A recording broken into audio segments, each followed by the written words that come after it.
também era uma levita.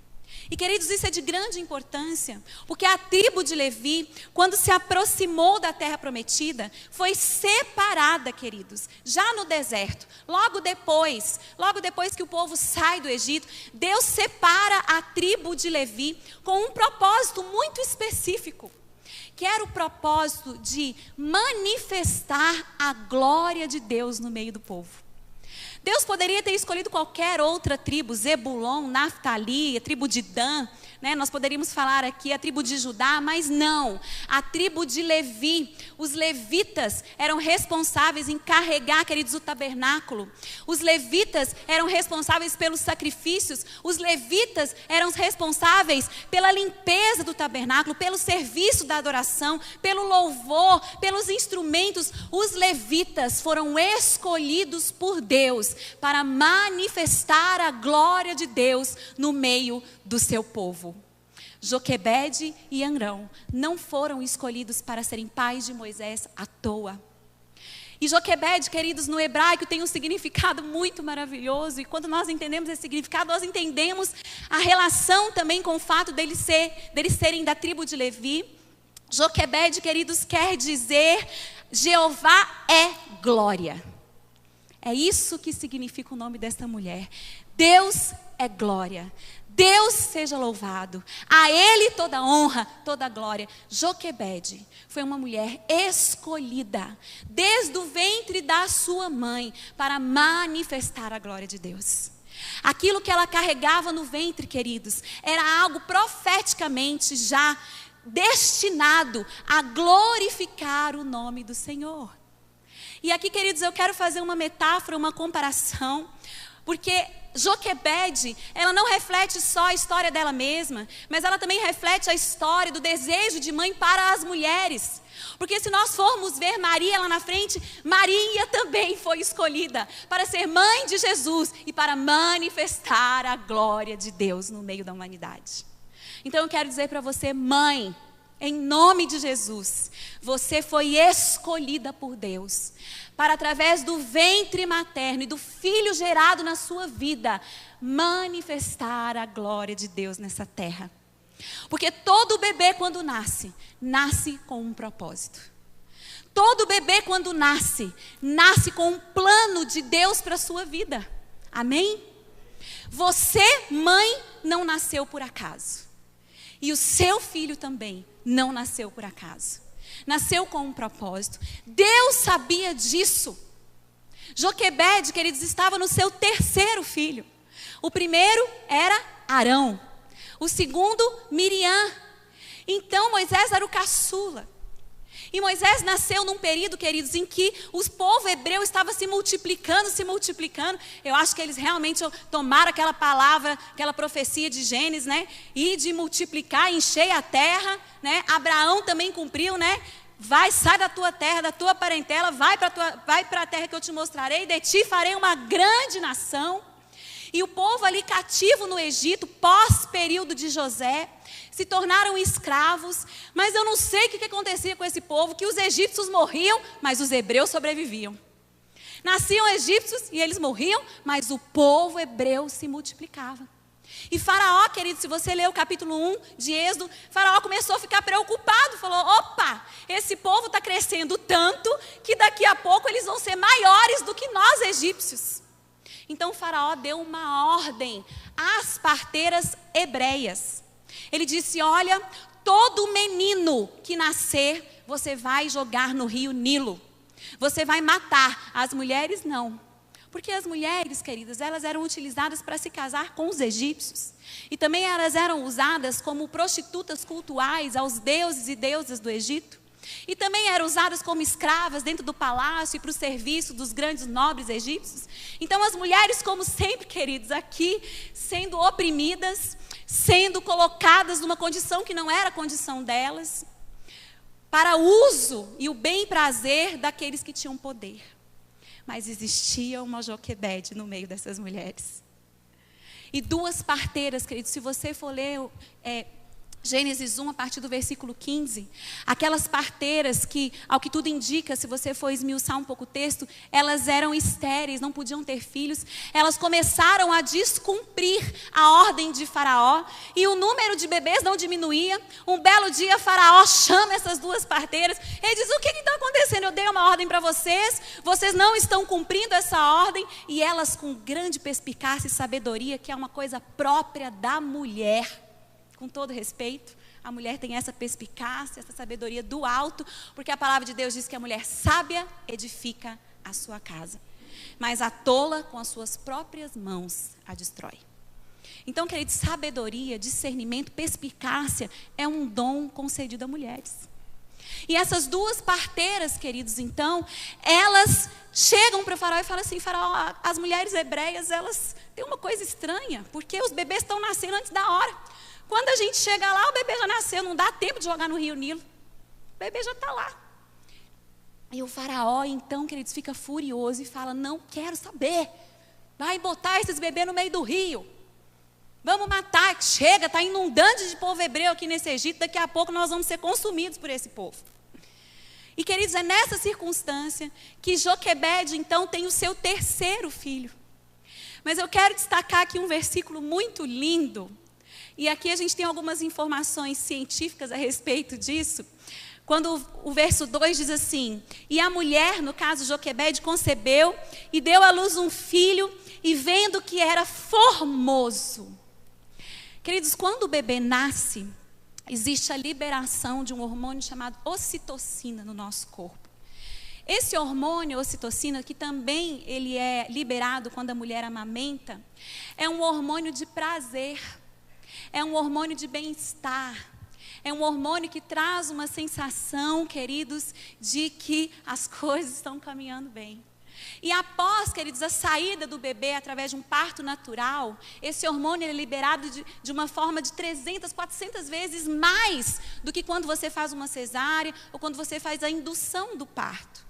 Eu não estou aqui condenando quem faz cesárea, amém, irmãos? Nem muito menos dizendo que você não pode ter um parto normal com uma anestesia. Eu só estou dizendo que é fisicamente e cientificamente comprovado que no ato do parto natural existe uma potencialização dessa ocitocina. Então, queridos, quando Joquebede olhou para Moisés, ela estava ocitocinada. Ela estava ali cheia daquele hormônio e ela se apaixonou por aquele bebê. Quando eu tive a Alice, agora há pouco tempo, há 1 ano, queridos, e vocês sabem que o parto foi uma loucura, né? Foi uma aventura. Ela coroou no carro, cheguei lá, ela já estava nascendo, e ela já estava, a cabeça via, e eu me lembro que o médico passava a mão e falava: nossa, como ela é cabeluda, né? E a minha mãe olhava assim por dentro, eu não via nada, porque eu estava de cabeça para baixo, e a minha mãe falava: ela é cabeluda mesmo. Eu falava assim: quanto que essa menina vai sair daí, que eu não aguento mais de dor, né? E ela ficou, e eu tive que fazer muita força, porque não deu tempo de tomar anestesia, não deu nada, o negócio foi que foi, né? Depois que ela saiu, queridos, eu olhei para Alice. Dizem que bebê nasce com cara de joelho. O meu não. Linda. Gente, olha, eu não sei qual é o sentimento, mas a gente não consegue fazer outra coisa a não ser chorar. E não é um choro de dor. É um choro de prazer, é um choro de alegria, é um choro de plenitude, é um choro que você não sabe explicar o que é. E aquela mãe, ao se deparar com aquele bebê, com Moisés, ela disse: eu não posso permitir que o meu filho seja lançado no rio Nilo para que os jacarés o comam. Ele é algo sobrenatural, ele é tremendo, ele é uma coisa especial. E, queridos, aquela mulher, o texto diz que escondeu ele por 3 meses. Mas com 3 meses o bebê já começa a balbuciar mais. O bebê já começa a chorar mais. O bebê já começa a mamar mais. E não dá para você esconder um bebê de 3 meses dentro de casa. E aqui, queridos, eu começo a destacar para vocês algo muito importante em Joquebede. A sua disposição. E entender o seu profundo papel maternal. e se colocar profeticamente diante daquele bebê como uma cuidadora zelosa, queridos, de um propósito divino que ela sequer conhecia naquele momento. Quando Joquebede se apaixonou pela formosura de Moisés, ela se dispôs, em primeiro lugar, colocar a sua vida em risco. Porque se ela fosse descoberta com aquele bebê, dentro de casa, queridos, não era só Moisés que morreria, mas morreria ela e toda a sua casa. Morreria Arão, morreria Miriam e morreria Moisés. E aqui, queridos, eu quero exaltar a força e a coragem que uma mãe possui. E é algo, queridos, divino, é sobrenatural, porque só quem já teve dores de parto é que sabe o que é você gerar um filho. E não só, queridos, as dores do parto em si, mas carregar um bebê 9 meses dentro da sua barriga, as mudanças hormonais, as dificuldades, as dores nas costas, o peso na barriga, os incômodos. Algumas ficam lindas, maravilhosas, outras ficam horrorosas. Eu tenho experiências dúbias, né? Porque na gravidez do Davi, meu cabelo caiu, minha pele ficou cheia de espinha, meu pé inchou. Na gravidez da Alice, eu falei, gente, o que acontece? Tudo mudou, né? Fiquei maravilhosa, podia ficar eternamente grávida. Mas a primeira gravidez não foi assim. Então, queridos, muitas mudanças no nosso corpo, mudanças no nosso sentimento, tudo chora. Né? A mulher tudo chora. O marido não pode falar uma palavra que a gente está desabando de chorar. Não pode ver uma propaganda de sabonete que a gente está chorando na televisão. É assim, queridos. Aquela mudança hormonal, mas nós somos tomadas de algo espiritual, divino, que nos torna corajosas e que nos faz lutar por aquilo que está no nosso ventre até o fim. Isso é uma coisa impressionante. Então, queridos, Joquebede, ela coloca em risco a sua vida, para que a vida do seu filho pudesse vir e permanecer. Nós estamos vivendo tempos maus, queridos. Tempos de tanta confusão de identidade e desvalorização do papel da maternidade, que hoje nós temos mães e mulheres jogando seus filhos no lixo. Bebês. Não é porque são mulheres, queridas, desprovidas de sentimento em si, não. São mulheres desprovidas de amor próprio. São mulheres que não têm identidade em Cristo Jesus. São mulheres que precisam ser resgatadas pela mão poderosa do Senhor.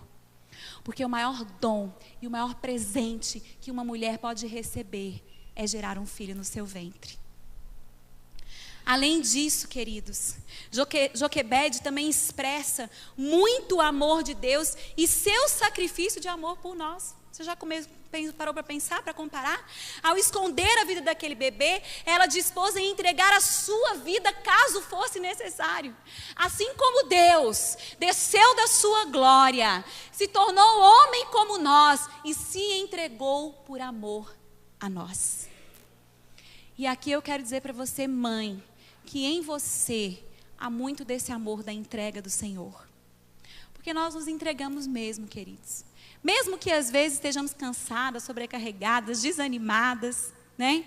Mas nós fazemos sacrifícios pelos nossos filhos. Essa que é a verdade. Segunda coisa, queridos, Joquebede não só ela se dispôs a morrer, mas ela revelou toda a sua coragem. Coragem, queridos, porque ela poderia ter aberto mão de Moisés. Afinal de contas, para um judeu, o primeiro é o mais importante. O primogênito é o herdeiro. Ela tinha 2 filhos.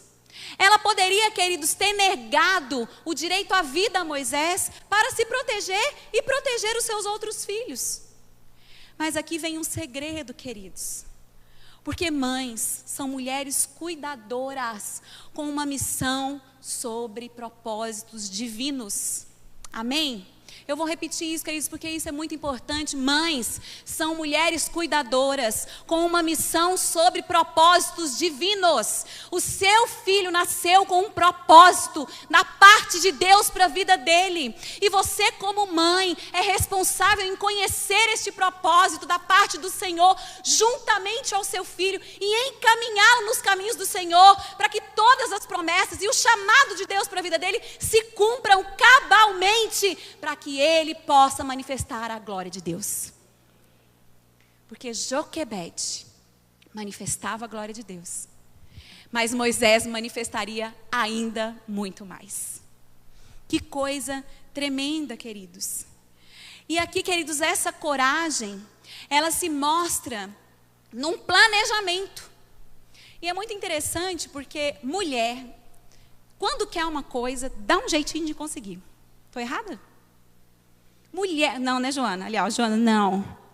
Mulher, quando quer alguma coisa, dá um jeito de conseguir. Ela traça um planejamento, ela traça uma estratégia. Se precisar, convence o marido. Dá um jeitinho ali, né? Mas essa mãe aqui no caso específico com relação a Moisés, queridos, ela traçou um plano de fuga. Porque 3 meses se passaram. E não foi por acaso que ela colocou o berço de Moisés ali próximo ao rio. Ela passou a observar a filha de Faraó. Ela percebeu que a filha de Faraó não tinha filhos. E alguns estudos e livros de história desta época dizem que era provável que a filha de Faraó era estéril. Que coisa interessante, Joquebede começou a observar, olha, tem uma princesa que passeia todas as tardes aqui próximo ao rio, e ela não tem filhos, e ela desce com as suas donzelas. E aquela mãe, então, à medida que foi cuidando do seu filho, ela foi criando uma estratégia para poder fazer com que aquele filho sobrevivesse.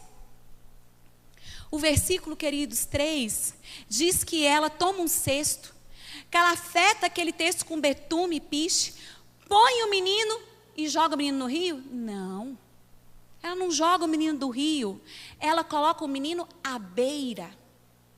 Ela deixa ali na margem, próximo ao rio, próximo a um lugar que provavelmente ela já sabia que a princesa estaria todos os dias.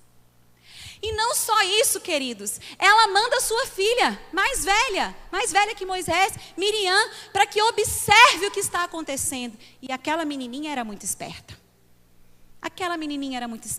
Porque a princesa, queridos, é claro, ela colocou num local estratégico. Ela com certeza colocou num lugar onde aquela princesa veria. E é claro, queridos, que um bebê de 3 meses, num lugar desconfortável, frio, sem o acalento da mãe, sem o aconchego da sua casa, vai chorar. E Moisés estava chorando. E aquela princesa, então, ouve o choro e pede para suas donzelas pegarem aquele cesto. E, queridos, olha que lindo o versículo 6. Porque por 2 vezes Moisés foi apaixonado. Por 2 vezes Moisés fez com que 2 mulheres diferentes se apaixonassem por ele. O versículo 6 diz: abrindo, viu a criança e eis que o menino chorava e teve compaixão dele. Aquela princesa amou Moisés também. Ela não tinha 400 vezes de ocitocina. Ela tinha a ação sobrenatural de Deus sobre a vida dela, um propósito que iria se cumprir através da vida dela. E ela então tem compaixão, e ela identifica, ela fala, olha, esse menino é dos hebreus, ele não é menino dos egípcios. E em seguida quem aparece? Miriam aparece, queridos, já dizendo para aquela rainha, aquela princesa, o que ela deveria fazer. Olha, o negócio é o seguinte, é um bebê, é hebreu, eu sei quem pode amamentar. Menina esperta, nem contou que era mãe. Queridos, mas quando uma mãe traça uma estratégia, e essa estratégia ela é divinamente abençoada, eu quero dizer para você, ela prospera. E prospera em todos os sentidos. Porque olha o que o versículo 9 diz. Diz que a filha do faraó pegou aquele bebê, entregou para sua mãe, no caso Joquebede, e disse, olha, vai, cria esse menino e eu ainda vou te pagar um salário. Queridos, quem duvida que quando Deus dá um filho, Ele dá o sustento, é porque não teve um filho. Está precisando ter. Claro, se essa for a vontade de Deus para a sua vida, amém? Mas juntamente com a bênção do filho, o Senhor manda o suprimento. Manda o sustento, manda aquilo que é necessário. É claro que no tempo que nós vivemos hoje, no mundo que nós vivemos hoje, nós temos que pensar, temos que ter planejamento familiar. Eu não vou falar para você ter 10 filhos. Mas eu vou dizer para você, filhos são heranças, são bênção, e o Senhor sustenta os seus. Ele não deixa faltar o sustento do seu lar. Quando nós fomos ter a Alice, e a diferença é longa entre o Davi e a Alice, né? São 6 anos e 2 meses. É claro que nós, como pais, nos preocupamos. Poxa, como vai ser? São 2 escolas, são 2 planos de saúde. Agora, se for viajar, são não sei quantas passagens, se a gente estiver aqui de avião. E realmente, queridos, o gasto aumenta. Aumenta. E às vezes a conta fica ali, ó, batidinha mesmo, no limite. Mas, queridos, nada se compara à presença de um filho dentro do nosso lar. Um sorriso, uma alegria, né, queridos, um amor, um abraço, até mesmo uma desobediência que nos faz ficar nervosos diante, né, da afronta, diante, queridos, muitas vezes dos questionamentos que os nossos filhos nos fazem e nos deixam de cabelo em pé. Muitas vezes, queridos, nós mães vivemos um sentimento de culpa eterno, porque não sabemos como conduzir, o que fazer. Quantas vezes, queridos, eu já falei para o meu esposo, falei para o pastor Tiago, eu falei assim, ó, toma que o filho é seu. Porque eu não sei o que eu faço com esse menino. Eu já falei. E aí a gente dá para o pai. Se vira. E o pai, né, quando a mãe está nervosa, toma ali com cuidado, com carinho. O Tiago é muito paciente. Né? E eu falo, eu não sei mais o que falar. Eu já falei, já plantei bananeira para explicar para ele que não é para fazer isso. E ele continua fazendo. E aí eu, queridos, eu vou para o banheiro, porque o meu lugar de oração é o banheiro. Eu vou para o banheiro e começo a chorar, porque eu falo, Senhor, que mãe que eu sou, que eu não consigo nem ensinar meu filho algumas coisas tão simples, tão básicas. Por isso, queridos, é que a gente conta com a graça soberana de Deus. Ainda que aquela mulher tivesse coragem, ainda que aquela mulher tivesse traçado uma estratégia, se não fosse o Senhor sobre os olhos daquela princesa, se não fosse o Senhor trazendo compaixão e derramando quebrantamento, Moisés teria morrido. E aqui eu quero dizer para você, mãe, em nome de Jesus, conte com o sobrenatural de Deus na sua existência. Aquilo que você não pode fazer, você pode ter certeza que o Santo Espírito de Deus faz por você. E por isso a importância de nós orarmos e de nós entregarmos e consagrarmos os nossos filhos ao Senhor. Recentemente eu tive uma experiência muito bonita com o Senhor Jesus. Eu tenho o hábito de orar no meu quarto também, fechar a porta, me ajoelhar.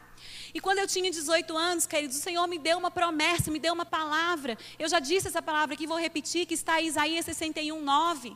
E esse texto diz assim: a sua posteridade será conhecida entre as nações, os seus descendentes no meio dos povos, todos quantos virem, os reconhecerão como família bendita do Senhor. Quando o Senhor me deu esse versículo, eu estava com 18 anos, no auge da minha entrega, a minha irmã caminhando para missões.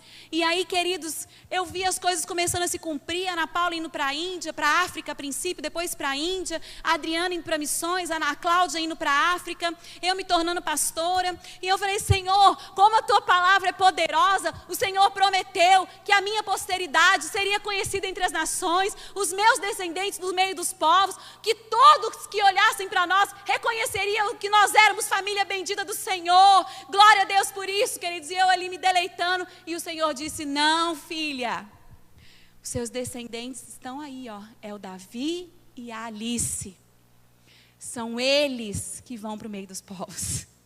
São eles que vão ser reconhecidos como família bendita do Senhor. Queridos, e eu comecei a chorar. E eu falei, Senhor, eu entrego o Davi e eu entrego a Alice. E recentemente, queridos, uma pessoa orando pelo meu filho, eu não sei se eu choro, se eu fico feliz e triste, a pessoa pôs a mão na cabeça do Davi e falou assim, mãe, cuidado porque esse filho vai para muito longe. E eu falei, o Senhor já me falou, mas eu falei, Senhor, me dá condições de eu preparar o meu filho para essa promessa. Por isso, queridos, que muito mais do que o cuidado maternal diário, do alimento, da comida, do cuidado, queridos, físico, do cuidado escolar, mães são cuidadoras espirituais.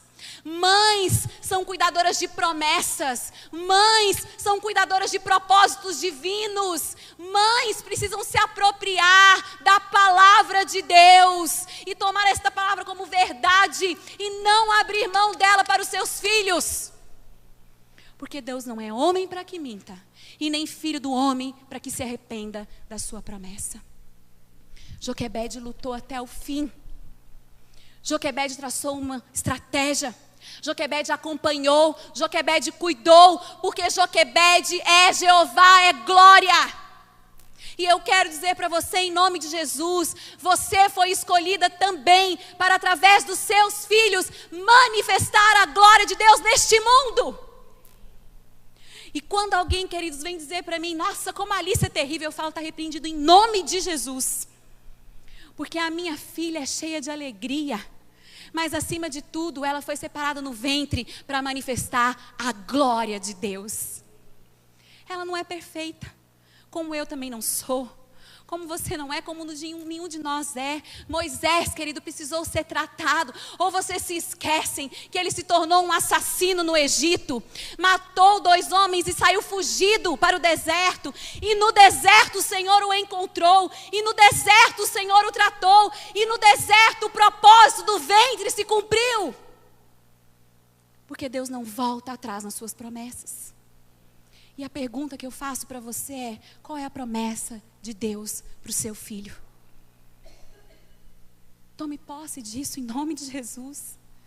Ainda, queridos, que o seu filho esteja nas drogas, ainda que o seu filho esteja distante do Senhor, ainda que o seu filho seja rebelde, ainda que o seu filho seja desobediente, se o Senhor tem uma promessa, é nesta promessa que nós caminhamos, e é sobre ela que nós profetizamos dia a dia, e é nesta luta que nós caminhamos. E quando Satanás vem para roubar aquilo que é promessa, queridos, nós nos posicionamos: aqui não, Satanás, aqui não, porque o Senhor tem uma promessa sobre a vida do meu filho, o Senhor tem uma promessa sobre a vida da minha filha, e ela vai se cumprir pelo poder do nome de Jesus.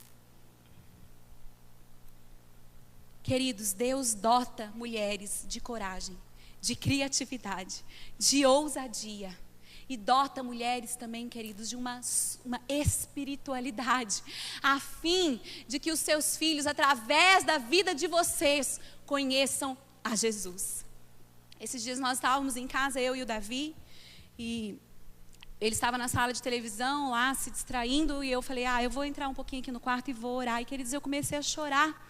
Comecei a chorar muito na oração, algumas situações difíceis que eu estava colocando para o Senhor. E o Davi entrou, eu não percebi que ele entrou no quarto. A minha porta, para fechar, eu tenho que trancá-la. E eu deixei ela mais ou menos aberta ali, até para a gente ficar um pouco de olho, né, atento no que está acontecendo. Como é que a Zé fala, né? Um olho no gato e outro no peixe, né? Ou no peixe no gato, não sei.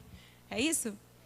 E é exatamente, é assim, né? Você ora aqui e fica com o ouvido lá, né? Mãe é essa coisa meio polvo, né? Faz 10 mil coisas ao mesmo tempo. E aí o Davi entrou, queridos. O Davi entrou, ele colocou a mão, falou, mamãe, por que você está chorando? Eu falei, filho, mamãe está orando, é por isso, mamãe está orando. Ele falou, então peraí que eu vou orar com você também. E ele ajoelhou ali do meu lado, queridos. E para mim essa foi a glória. Porque ele poderia ter ido embora, mas ele resolveu ficar do meu lado e orar comigo. Queridos, filhos não aprendem só porque nós falamos, mas aprendem pelo exemplo que nós damos. E eu sou muito falha em muitas coisas, sempre fui muito dura. Eu sempre fui minha mãe muito rígida.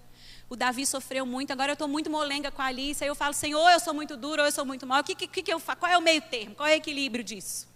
Né? O Tiago às vezes brinca comigo e fala assim, você não era assim com o Davi.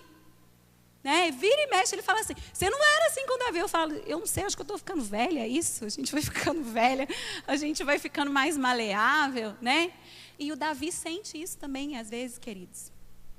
Às vezes a Alice dá uns tabefe nele já, né? Porque a menina realmente, ela tem um gênio forte, gente. Ela é poderosa, vocês vão ver essa menina daqui a um tempo. Ela dá uns tapas no Davi, e o Davi fica bravo que eu não deixo ele revidar. E o Davi fala, você não vai fazer nada. Aí eu, o que você quer que eu faça? E ele quer que eu dê uns tapas nela. E eu falo, não pode, Alice. E ela levanta a mão, gente. Vocês estão achando que me enfrenta, bonita? O Davi nunca me enfrentou. O Davi é obediente. A Alice, ela me testa. E nesse um que é obediente e o outro que testa, a gente fica nesse meio termo e a gente às vezes não sabe o que fazer. Mas ontem, falando com uma irmã da igreja, que eu estava acompanhando, eu disse assim, olha, entre não saber o que fazer e seguir a orientação, eu prefiro seguir a palavra de Deus. E a palavra de Deus diz que o Senhor nos corrige porque Ele nos ama. Então, quando eu corrijo o Davi, eu falo para ele, eu falo, estou corrigindo você, meu filho, porque eu te amo. E porque é isso que a palavra de Deus ensina. Então, mães, em nome de Jesus, não tenham medo de corrigir os seus filhos. Nós vivemos numa era onde a mãe não pode mais falar. E eu quero dizer para você agora, em nome de Jesus, você é autoridade espiritual sobre o seu filho. Muitas vezes nós não temos respostas e explicações do porquê os nossos filhos devem fazer certas coisas. E o Davi, ele é questionador, ele pergunta por quê, e o porquê já não tem resposta. Eu falo, porque eu sou sua mãe e eu estou mandando, e a palavra de Deus diz que eu sou autoridade espiritual sobre a sua vida, você vai me obedecer e ponto. E ele sai batendo pé, nervoso, fica irritado, ele fala, mãe, porque eu sou sua mãe e pronto. É isso. Porque nós também vamos dar conta diante do Senhor. Da mesma forma que nós vamos dar conta espiritualmente das vidas que vão sendo salvas, queridos. Muito mais vamos dar conta diante do Senhor dos nossos filhos. Quando estivermos diante do Senhor, do juízo, o Senhor vai perguntar, o que você fez com o seu filho? Não é o filho da fé, não. O que você fez com o seu filho? Qual foi o caminho pelo qual você o levou? O que você ensinou? Eu vou encerrar este momento, queridos, dizendo para você, seja uma Joquebede. Amém? Seja a manifestação da glória de Deus. Não tenha medo das dificuldades. Não tenha medo, querido, dos impropérios, das afrontas que muitas vezes afrontas, problemas que aparentemente não têm solução. Mas eu quero dizer para você que Joquebede conhecia o Deus Todo-Poderoso, o Deus de Israel. E foi o Deus de com que Moisés encontrasse maior de todos os existiu em Israel. E estudiosos, queridos, que Moisés, ele não é só o maior profeta, manifestação de Cristo. Ele sinaliza Cristo. Ele revela Cristo para que Cristo pudesse vir. Que coisa tremenda, queridos. E a pergunta que eu faço para você, mãe, é: o que o seu filho vai sinalizar para o Senhor daqui para frente? E o que você vai profetizar sobre a vida dele? O que Deus tem partilhado com você a respeito dos seus filhos? Pergunte ao Senhor. Ele pode te falar. Tem uma música da Ana Paula Valadão, que é uma música infantil, que diz que quando nasce uma criança, o mundo inteiro sorri, porque brilha a esperança de algo bom que está por vir. E aí o texto diz que Deus tem um sonho para cada bebê. Para cada bebê. Antes mesmo dele nascer, um lindo propósito. Alguém me ajuda? Uma missão. Isso, um sonho gravado em seu coração. Esses dias, conversando com minha mãe, ela esteve em casa. E foi muito bom porque eu pude deitar na cama com os meus pais. Olha que coisa boa, gente. Eu aqui, caminhando para os 40 daqui a pouco. Meu pai e minha mãe dormindo na minha cama e eu podendo acordar e deitar no meio deles. Que coisa gostosa, né? E ali abraçado com meu pai e com a minha mãe. A minha mãe começou a chorar e falou: filha, que saudade que eu tenho de vocês pequenininhos, todos na cama comigo. Mas eu não me esqueço, filha, que quando você era criança, você era terrível. Isso que mãe sabe o filho que tem, né? E ela me contando, né, que quando eu era criança eu era terrível. Eu estava então na fazenda da minha família. Eu era muito agitada, gente. Vocês acham que o Davi é agitado e a Alice? Vocês não me conheceram. Então, quando eu olho para a Alice e para o Davi, eu falo assim: gente, eles ainda são bons, perto do que eu fui. E a minha mãe falou que eu estava correndo no campo de futebol.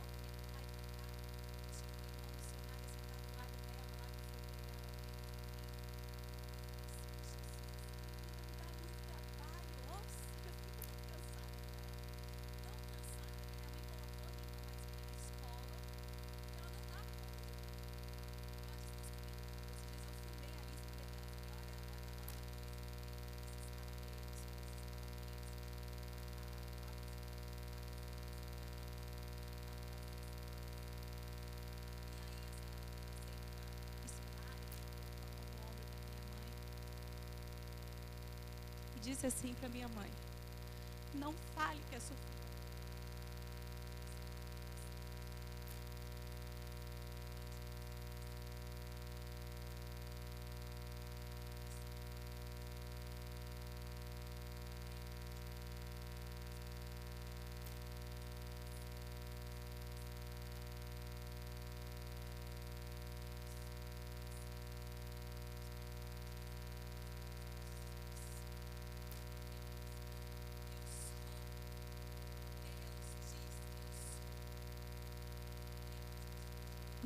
É o que Deus fala que eu sou. Os seus filhos são aquilo que o Senhor profetizar que eles são. Busque o Senhor. Abençoe o seu filho. Profetize sobre a vida dele. E creia na promessa. Porque Deus não mente. E no tempo oportuno, Ele vai fazer. Moisés tinha 80 anos, queridos. Quando ele entrou na terra prometida, quando ele levou o povo para fora, porque ele não chegou a pisar lá dentro, mas quando ele tirou o povo, ele tinha 80 anos, e desde o ventre, ele foi resgatado e protegido por um propósito maior. Não desista dos seus filhos, e não desista de ser mãe, em nome de Jesus, amém? Eu quero orar pelas mães.